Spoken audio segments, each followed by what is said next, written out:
وأنفقوا في سبيل الله ولا تلقوا بأيديكم إلى التهلكة وأحسنوا إن الله يحب المحسنين.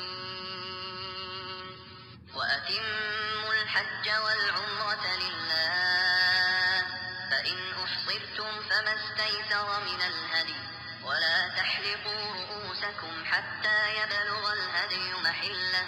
فمن كان منكم مريضا أو به أذى